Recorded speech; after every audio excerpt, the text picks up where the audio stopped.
Welcome to the Rise Above podcast. I'm your host, Will Lambley. And I'm your host, Cade Adams. Today we're joined by a student at the University of Arkansas, Isabel Landrum. First off, thank you for joining us today, Isabel. Thank you for having me. Yeah, how's the semester been going for you? This is your third semester at Arkansas, right? Yeah, it's been good. Things I think are getting better. Like, I was sick for a little bit, but we're definitely on the better end of that. So That's always a good feeling whenever you're in a better state. And then I know that me and a bunch of students at the University of Arkansas were at the basketball game yesterday. You were at the basketball game too, right? yeah. How about them hogs? But would you say that was the craziest basketball game you've ever been to? Yeah, I camped out for 30 hours. Okay, so were you actually camping out? Yeah, we. Okay. Did you storm the court? Yeah, we did. Oh, Yeah, man. I got stuck, the rails that go into the thing. I got stuck there, pinned against it, and then I lost both my shoes. But Oh, wow. it was, they hung on. They were just off in the back. Okay, wow, yeah. That was so worth it. It was so fun. It was crazy. I wish I could have been there. I was at the Auburn game 2 years ago when we did that. I actually had a buddy, this sounds worse than it is, but he actually lost his pants, but he had shorts on under. He's going around asking where his pants were. I'm like, obviously, because I couldn't see him, dude, what is going on? But no, it was all good. And we were talking beforehand, you grew up in Tennessee, right? That's where I lived for the last couple years of high school. Okay. But I'm a military kid, so I was everywhere. Okay, you were everywhere, okay. Yeah. So your parents were military? My dad is a chaplain. Oh, really? Yeah. No kidding. Okay. And your mom as well? No, she's a teacher. So, Okay. yeah. Cool. What was that like growing up with your dad and being a chaplain? For me, I'm pretty extroverted, so moving wasn't too bad. I kind of liked getting to go to different places. We were in Texas a couple times, and then we were in Colorado, and then Texas again, and then Tennessee. Okay. But my siblings are really introverted, and so for them it was oh, we gotta move again. They weren't super into it. Yeah. But I don't mind. Where do you fall within that spectrum, the extroverted versus introverted? I think I'm pretty extroverted. I used to think I was introverted because I was shy, but I realized I like to be around people. Yeah. And I talk all the time. So. Yeah. That me and Will are actually in the same boat. I used to not be, but when I lost my sight, I'm I just don't care. Yeah. Can't use the eyes, use the mouth, Yeah, but so how many siblings do you have? I have 3, 2 younger brothers and a younger sister. Okay.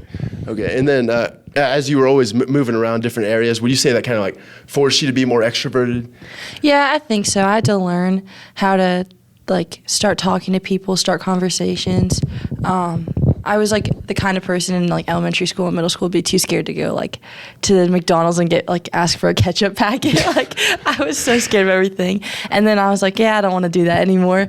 So that's when I started just branching out a little bit. Okay, and I know you said you lived all over. Was there certain places you lived more than others, or was it just one place than another? I was born in San Antonio, Texas. Okay. And then my sophomore year of high school, we moved there again, and we were there for a year. And then I lived in McAllen, Texas before my dad was in the Army for about 6 years. So we were there. That's the longest I've been somewhere. Okay. Yeah. What was San Antonio like? I've always wanted to go to San Antonio. It's so big. Really? Maybe because I'm used to really tiny places, but I was Right.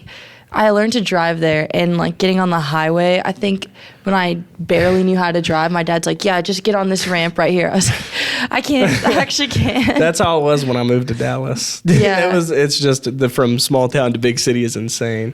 I have Yeah. this weird thing with San Antonio too. It's I always get really close to getting to go there, and then it never happens.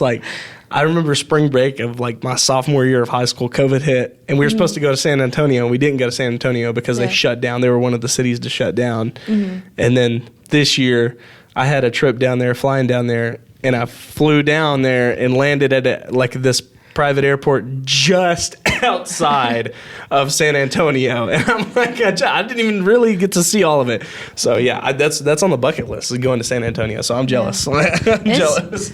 I think it was fun. I remember in sophomore year, I thought I was so the river walk is down there, and it's not that nice, but I was thinking wow, I'm pretty grown. I'm walking on the river walk by myself, which, but it was, I don't know, I liked it there. Yeah. You'd say that was your favorite? I think it's close between there and Tennessee because, like, when I chose Arkansas, I kind of wanted to live somewhere that looked like how Tennessee looks to me because it's so pretty there.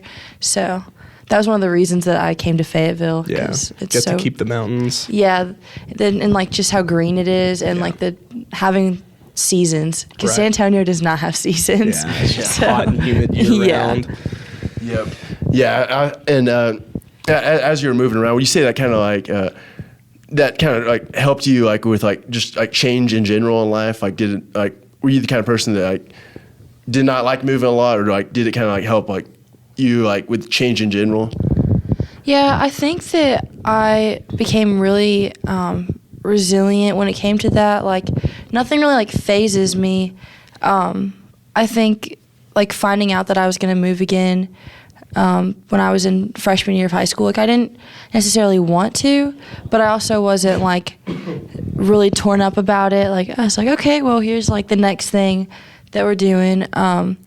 And I think later on, like adjusting to college and adjusting to like big changes in my life, it's really helped. I don't feel as worried about those things that come my way. Yeah, it kind of reminds me of like a quote I heard from a guy who gets up like and works out in the morning early. Like talks about how like he works out in the morning super early because like he doesn't want to do it obviously, but he does it so like he knows that he's gonna do something hard to start his day. So whenever something hard comes later, then he'll already be ready for it. So I'm sure like with the change in your life, with like always moving and having to get used to new environments, kind of like help prepare you for some stuff that like came later, I guess. I think that like I used to be scared of change, especially when I lived in one place for a long time. But as I got older, I started to embrace it a little more. Like sophomore year of high school, I moved schools 9 weeks into the school year. Okay. And that was like my own choice. And I was just like, okay, this school I don't feel like is the right place for me. And so I went to like a really small like charter school after that. But that adjustment, like being able to make that change, I think was because of just like my experiences of moving in the past and all that. So. And did you feel like God was calling you to go to a different school? Yeah, I was pretty sheltered, I would say, as a freshman and stuff. And that was the year that I first was being counseled by some older girls in my church. And so that was when my faith kind of became mine, and the influences at the first school were really rough. I mean, like my cross-country team, we went to regionals, and we had a huge incident of people sneaking out of their rooms, and the cops were involved. And I was like, I don't really want to be here, like, at this place. I think that it would be better suited for, like, my faith to be around, like, a school that helps with that. And so I wasn't a Christian school, but it was, like, kind of in that direction. Okay, so, I get that, yeah. And as you talked about, like your faith becoming your own, at what point, or like at what point in your life, like I know you say your dad was a chaplain, so I'm sure you're always kind of like around the church. But at what point would you say like your faith started to like become your own? I think I've always been around the church, like as in elementary school. I was super huge into VBS and all that. Everything that came with church was so much fun. I was actually the opposite of that. Really? That's like the one thing I did. My mom had to drag me up there. That's how my siblings were. They weren't a huge fan, but I was obsessed with the VBS and all the Wednesday night activities. And then in middle school, I went to a mega church in Colorado. Okay. And it was really overwhelming for me to be there. Like, unless I was 100% certain that my friends were going to be there, I was like, oh, I'm not going. And so, like, I used to be really worried about that. But even there, like, I remember I just kind of didn't have a testimony yet. I was kind of just, like, going. My parents take me to church. But as a sophomore, once I was able to drive, and I started a new church, I was in a small group with some girls who were seniors. They're going to college, and their faith was really strong. And it really, like, they showed me how to walk and, like, live the Christian life, like, as an adult and, like, going into college. Like, that was something I hadn't really seen before in my life. So Yeah. I thought that was really neat. That's awesome. Speaking of testimony, that's actually why we're here. Anyways, is Will had heard your testimony at the VCM, and unfortunately, I was working. Which is really sad because apparently it was an awesome night. Very mad about it still, but I'm excited. So, I obviously I didn't hear it, so I don't know anything about it. So, speak away about the testimony. Yeah, for sure. So I shared like my testimony, mostly just like what I've been currently working through in my faith. After I kind of started reading my Bible on my own, and I, in a way, like rededicated my life to Christ as a sophomore in high school. That's when I started to grow, and I moved to Tennessee. I was involved with my church there. I served, like became a part of that church. And that was like the first church that I was really like very much involved in, like on my own, aside from my parents. And then when I got to school here, I was just, I went to Cross Church last year. I tried a bunch of different churches, but got really involved there, got into a public house. And then in the spring of my freshman year, so last March, I was in my dorm, and I had the worst pain I think I've ever experienced. I was on the floor calling Pat Walker, can you guys take me in? They're like, yeah, just call 911. Like, we can't help you. That sounds about right. Yeah, so my friend came, and she picked me up. We went to the ER, and they told me they didn't know what was going on. They didn't really give me, they were like, just like wait it out, like see what happens. But I went to Tennessee. Same thing happened to me again. This is right before Easter. And that's when we found out that I had a mass on my ovary. At the time, I thought it was the size of a grapefruit. But then about a week later when I had surgery, it turns out that it was the size of a cantaloupe. I had a 3-pound tumor. Yeah. So that was a shock. But for some reason, that wasn't like, maybe I was just having a delayed reaction, but I wasn't like that thrown off by it. I was more like, in my head, I was like, oh, I have to come home from school. Like, that's going to stink. Right. Recovery was pretty long, about like 6 weeks or so that I couldn't really do a lot. For the first like 3, I wasn't driving and like couldn't sit up on my own and everything like that. So I started to, like, I relied a lot on my friends here in Fayetteville, and I kind of let some things slip with my faith. Like, I noticed that as soon as I started taking medicine, that like for pain and stuff, that I could not read anymore. And I was like, well, I guess I just want me my Bible today because I don't really feel that good. And one thing that I've always noticed in my life is that the second that I take time away from spending time in the Word, things immediately just start to go south in every way. Like, everything starts to like fall apart. And so I hit a kind of a wall there. I was really just not feeling the best. I was really, really lonely, I think, too. Once I had to do fertility treatments before I started chemo because, it can like affect your ovaries and like being able to have kids in the future and all that. And so I had to do those for 2 weeks. I was going to a fertility clinic in Nashville by myself as a 19-year-old, this felt really weird. And so it kind of felt like I was being further isolated, and I started to pull away from people, but I also pulled away from God.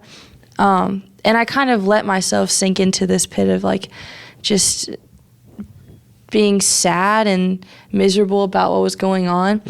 And as I got more sick, I started chemo, and that was not the best thing. I mean, that was rough to start with. Yeah. So they knew for a fact that the mass was cancerous. Yeah, it was cancer. Yeah, I had mucinous ovarian cancer. Okay. Yeah. So that, like, once I started chemo, I actually ended up finishing it. I came back to school, and I had 3 rounds here. I had 3 in Tennessee. Okay, and this is all the spring semester last year? Yeah, and then over the summer is when I started chemo, and then up until, like, October is when I was finishing it out.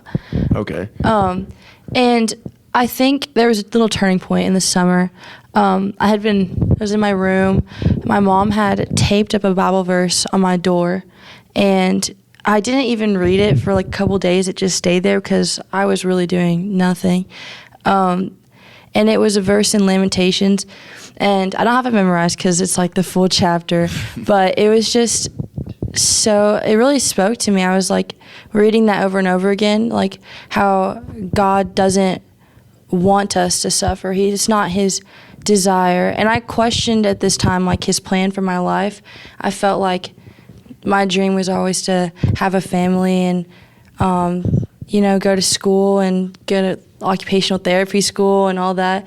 But I got so behind in school. And then, the chance that I wouldn't be able to have a family and, like, all that stuff, it just started to feel like I never really doubted that God had a plan, but I started to doubt that his plan was good.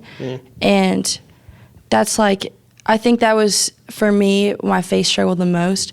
And so just as a reminder to myself, like, working through those doubts, I would read that verse over. And so for the first couple months of school, my quiet time was slowly taking apart that huge chunk of scripture, just like verse by verse. And it really just like helped to finish it out and to finish strong. And so I'm done with chemo now.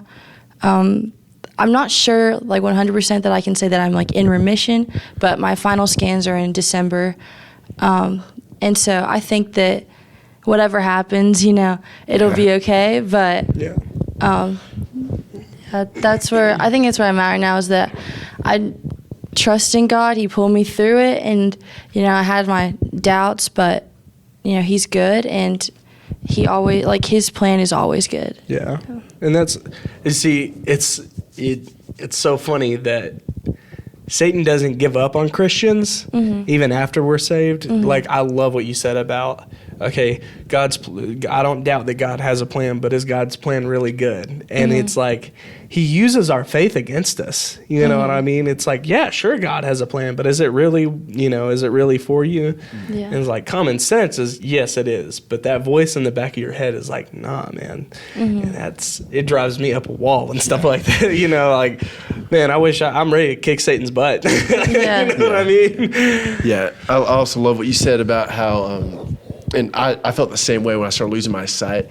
And even at times today in my life, when I can find myself down, I almost have to ask myself the question, am I even pursuing Christ? Because it's crazy just the peace, the strength, and how we're able to do so much more when we are going to God. And can you kind of talk to some ways that Christ has helped you by when you started just like that verse or the passage your mom put on your door, and like some different verses or that have helped you like just have peace? Yeah, I think, that verse in specific, which I have written down, but I don't have off the top of my head. I want to say it's Lamentations 3:13 through 19, somewhere around there. But another thing that really helped me, that my mom used to say to me when I was little, when I was going through chemo, I was so lethargic. Going to class was rough. And like, I would just wake up with like this pit in my stomach, and I would a lot of times just going to bed with this pit in my stomach that I was just like really anxious. And so it was hard for me to get up sometimes. And so when I would wake up, I had this little mantra, so like, this is the day that the Lord has made, like, I'm going to rejoice and be glad in it. And it gave me a lot of peace, even like, though I was really struggling to make it through the day, that I knew that like, he's like, God's with me. Like, I'm not doing this on my own strength. It's his. And so he made today, and he knows what's going to happen, and he's in control of the outcome.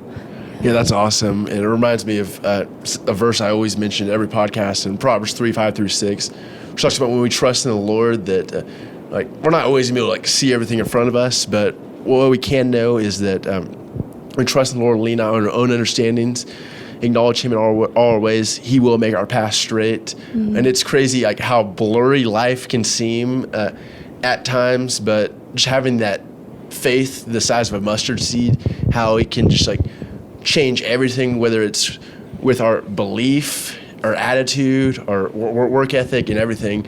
And was there ever a time like when this was going on where like maybe you asked the question of like, why am I even still coming to school? Yeah, it was, oh wow, that's a lot of thunder. I remember when I was like getting ready to come to school this summer, I actually didn't know that I was coming to school until 2 weeks before I left. And so everyone around me was like, are you sure this is a good idea? And I'm not entirely sure that like either way, like whatever I had chosen to stay home for a semester or come to school, I mean, I think that like one thing I always had to remind myself is that like there's no way that me as a person is strong enough to change God's will. Like he's sovereign. And so my decisions aren't going to mess up his plans. But yeah, that was a difficult decision. I heard from a lot of people saying like it's going to be really difficult, it's going to be really hard. But what I really needed to in Fayetteville was my church family.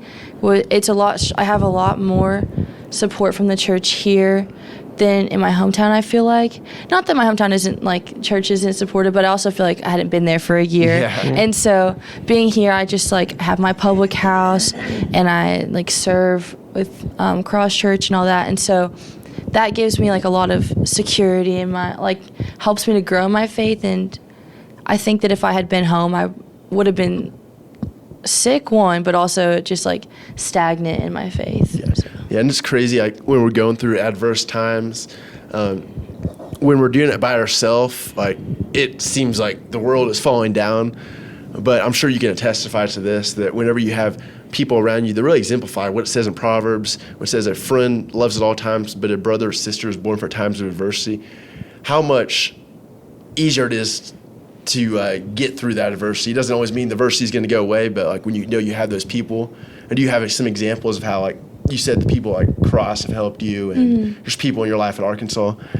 Yeah, I definitely think my roommates, they definitely have helped. I talked to them when I was at home. Like I would call them all the time because I just like needed someone to talk to, because I wasn't really expecting that. Like maybe I was a little naive in thinking this, but like when people say the word cancer, it tends to, I would assume maybe that like friends that I've had for a while that like they would be around, but I found that very few people stuck around, and the people that were there the most, I realized later were all Christians. Like the people that didn't stick around weren't Christians, and so I think that's just shows like how Christ's like love like through his people is shown. And I had to there was one round of chemo that I didn't have a ride to, and they have like a cancer bus, that's what I called it, and they'll drive you there. But I was like, oh, I really don't want to do that. Like that's kind of scary.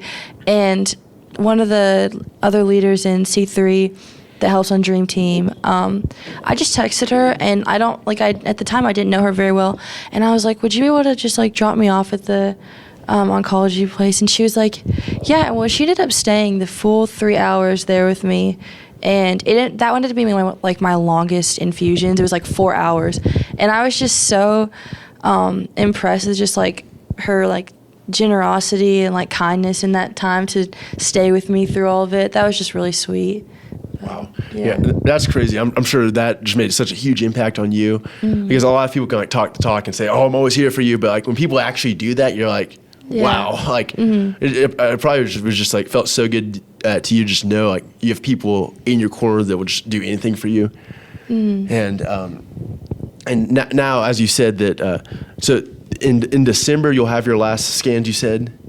Okay. Yeah, for the time being, I'll have to continually go in like back to Tennessee for like every 3 months for the next like 5 years or something like that. But as far as I know, they haven't seen any regrowth or anything like that. So, okay. Yeah. And then what are some things that you've been involved with at the University of Arkansas ever since you've been here? I'm involved in ROTC. I've been in the BCM since I was like actually before I even got to school here. I was getting like the packages from them. Okay, so wow. Yeah, I was so excited to go to VCM, like even as a high schooler, because my parents were like, we went to VCM in college and it was so fun. And then I got involved with Cross Church. Last year I did Run Club. Oh wow! What is that? Club? I did for a Run Club. What is Run Club? We just ran. You just run. I don't do that anymore. The Forrest Gump Club. That's sick. Yeah. No, I haven't gone in a while, but that was like, I stacked my schedule. I mean, I know a lot of people do this in college. Like, they like overbooked themselves. I was at the point where it was like Monday night BCM, which it kind of actually still is like this, but Monday night BCM, Tuesday night Public House, Wednesday night C3, but I think it's fun. Like that's my favorite part about college is how much like you can be involved in your church and ministries.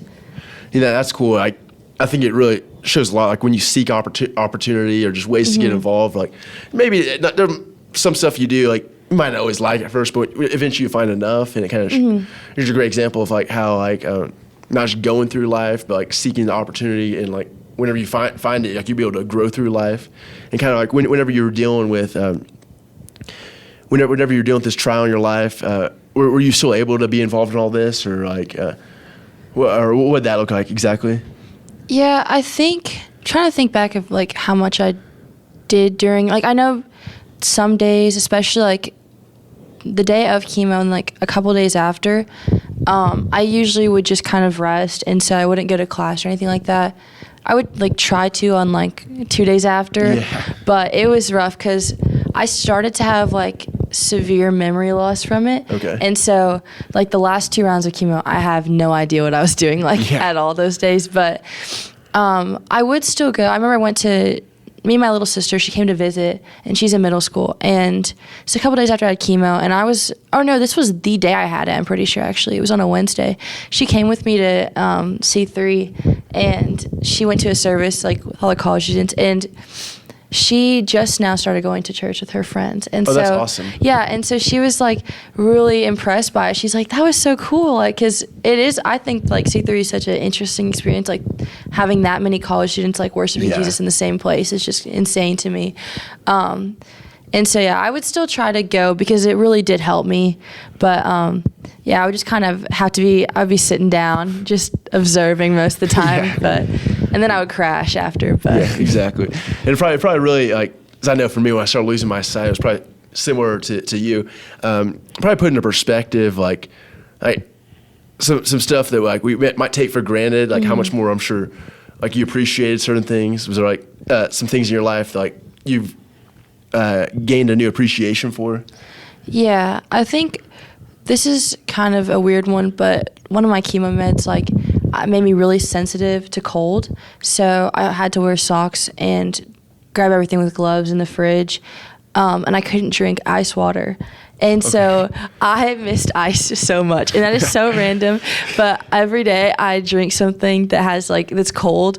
I'm like so thankful that I can, because I was drinking lukewarm Diet Dr. Peppers for like. It really is the small things. Yeah, it really is. Yeah, and it's just like those little things like. Me and my roommates would like to do line dances in our apartment. Like, we'll do that. Okay. And Yes, ma'am. It's Heck so yeah. fun. Yeah. Which line dance do you do? We're learning, like, once a week we, like, pick a new one and try to, like, learn something new. Yeah, we haven't done a whole lot recently, but in the beginning of the year we were, like, really What's your getting favorite a lot. right now? Trying to think. There's, like, we learned Take It Off, like, by Kesha. It's a Kesha song as a line dance. Oh, what? And I found it on TikTok, and I was like, guys, can we learn this? And they're like, yeah, like, so we learned that one and Any Man of Mine by Shania Twain. Okay. That line dance is fun. That one sounds fun. Our downstairs neighbors are probably not fans of us, but just being able to do that, having the energy to be able to hang out with them, I really appreciate more because, yeah, my social battery was just super low and being sick, and so I'm just glad that, like, I get to spend time with them. So. Yeah, that's cool. And I think it's really cool too how whenever you're going through that hard time but you're still going to church, like so many people, and I'm so guilty of it, will like make the excuse of, I don't need to go to church or whatever, but it's just cool seeing like how you were still like wanting to go to church and how that was able to like impact others, including like your sister. Now she's going to church, and like it's just cool. Like, it reminds me of the quote, like actions of a few affect many, and like just how we never know, like, and especially like when we're dealing with trials. Has there been some other stories of like some ways like you've been able to see other people's lives impacted positively, like as you went through this trial? Yeah, I think one being my little sister, just like getting to spend time with her and see her grow, and she started choosing friends now that have brought her to church, which I am so like happy to see that. I remember last year, like I have a list of people I pray for, and my siblings are like the people on it every week. And so like anytime there's any growth in that area, like that just makes me so happy. And then, you know, speaking at BCM, like sharing my testimony that night, I was really nervous about it just because I was worried that I maybe hadn't said the right thing. But a lot of people came up to me and told me like that really spoke to them. And so I'm really glad that like God was able to use my words, even when I was kind of freestyling. Like he worked it out for his good. Yeah, so. I wouldn't have known. That was like really good. Like I come from someone that's spoken a lot. Like that was way better than probably any time I ever spoke. The first 2 years I was speaking. And I could just like tell like the Spirit was working through you. It was just really cool to see. Like I didn't actually know. I thought you'd done that a lot because it sounded really good. It was really cool to see. All the right stuff going for it. Yeah, there's something about like some people just have those gifts of like speaking and whatnot. Even like I've gone to one of Will's things at a church on a Wednesday. And it's one of those things like he was talking about where it's like you just feel the Holy Spirit in the room. And that like moments like that you just don't forget type deal. Yeah. So infinitely regret working that night. Yeah. It's almost like when we put our trust in God, like really like Ephesians 3, where it says we can do immeasurably more through Christ than we could ever do by ourselves. It's crazy like when the Holy Spirit like just like starts working in us, like you just like feel like just running a marathon, not literally, because that probably wouldn't. I mean, that would take a lot of work, but you really can do so much more like than like you could imagine. And moving forward, like in college and really just for the rest of your life, what's something that really gives you hope for people that come across you and come across you? I think like one thing that I've really like leaned on is just the hope that whatever changes in my life, whatever season I'm going through, what friends I have, what relationship I'm in, everything is always changing. And in my life, maybe more so than others. But the one thing that has never changed is God and Him being in my life. And so that's something that I just can lean on. Like it gives me peace, but also it's a security in my future that I know that whatever happens, like He's sovereign over my life. Like His plan is, it's good, and He's working things out for His good. And whatever happens, I know that I don't have the power to change what He has in store. And so I think I do have there's a lot of promise in that. And I know that His promises are always kept and they're always good. So that's something that just like, I like to keep in mind because it's easy to forget, but it's really important, I think, like to just remember that even as time goes on, like no matter where I'm at in my life, there will always be one thing the same, and that is that I'm known and loved by Jesus Christ.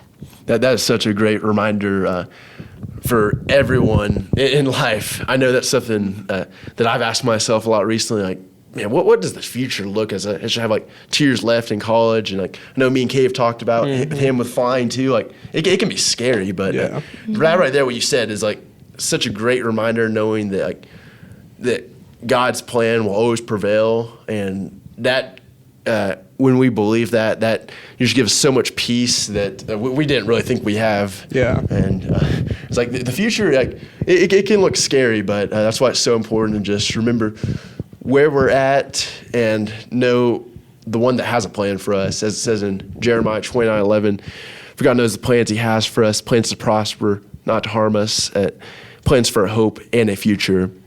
And there's going to be so many people listening to this today that are in the boat of, I have no idea what my future looks like. I just feel so blind to my future.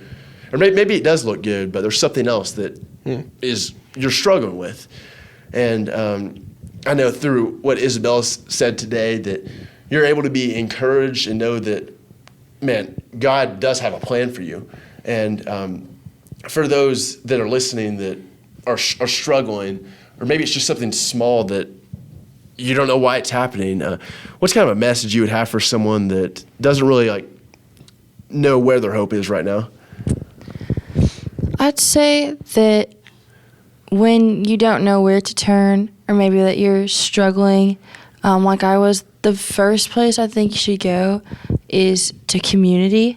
I think that being in isolation, one, it isolates you from God, but I feel like when you're away from His people, you can really find yourself doing things or feeling things that you've never felt or you have, and it's I would say that's like a really slippery slope. And so just to be surrounded by people that can uplift you and help you out of that place, and then also just opening your Bible and just picking one thing. And I remember I read in Job this year, and on one of the days that I wasn't doing great, I remember talking about this, and I said that I was like, well, Job was he was virtually blameless. You know, he loved the Lord and he lived his life so well.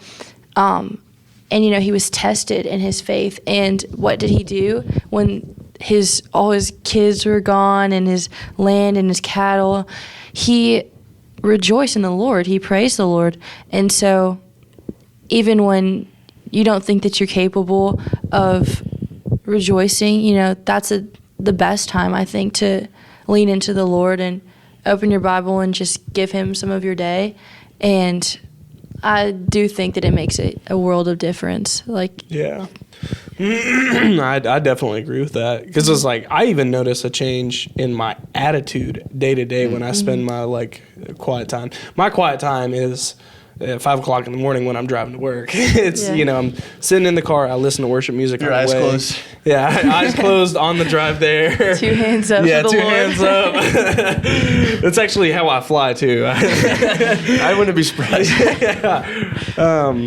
And when I get to work, I still rocking the music, and then repeating the same prayer. It's not the exact same, but it's just, it's like, God bless this day. May everybody see you through me today while I'm working. Mm-hmm. And coworkers and I get along, and managers and I get along. And then patience is a big one. Mm-hmm. Because right now I don't have the qualifications. I say qualifications. I don't have the amount of experience you need to go to an airline or a big charter company or whatever. So I'm stuck at this small time gig, and it's a challenge in and of itself. Mm-hmm. And patience, I think, is what the Lord is teaching me right now. That's what I get from this, because it's been almost a year now of doing this, and praying every day for the next opportunity to come up and present itself, and so patience is something that I always ask for. Yeah, patience is so helpful just in any season you're in. It sometimes feels like that's just where you're gonna be for a while, and so I always. In the moment, it's so easy to not have perspective, especially when I knew I only had 3 rounds of chemo left, but I was just I am going to be sick forever. And you can have a pity party so easily. And so that's one thing that I feel like the Lord is always teaching, just you can find peace in me. This is where you can rest in me, and you don't have to always be striving for something. Yeah. I'm enough. And it's always just so peaceful whenever your mind's just on Him, and it's all your worries just fade away. It's a beautiful thing. Mm-hmm. It reminds me of the song where it says, it may look like I'm surrounded, but I'm surrounded by you. Yeah. And I'm pretty sure the song's called Surrounded. Fight My Battles. Yeah, Fight My Battles. Surrounded. But and that reminds me so much Michael of your, W. Smith, that's right. Of your story, and just how 2 things that really stuck out to me is how you've really said that just having people around you has helped so much. And just, one of the worst things we can do in life is fight our battles by ourselves, but having people around you. And then how you just said how much the Word of God has helped you. And the biggest thing I've got is it's shown me that in life, we don't just have to go through adversity. Rather, we're presented with the opportunity when good times or bad times come to grow through it and know that there is a hope despite our circumstance. And we can't thank you enough for being on with us today. I know there's going to be so many people that are going to be able to listen to this and have hope despite their circumstance. And know that no matter the adversity that you face as you go throughout the week, that when you put your hope in Christ, that you can always rise above. And you can catch the Rise Above podcast on any platform you listen to podcasts on, or on YouTube or social media. We'll catch you guys next week. Hey, thanks guys for watching. See ya.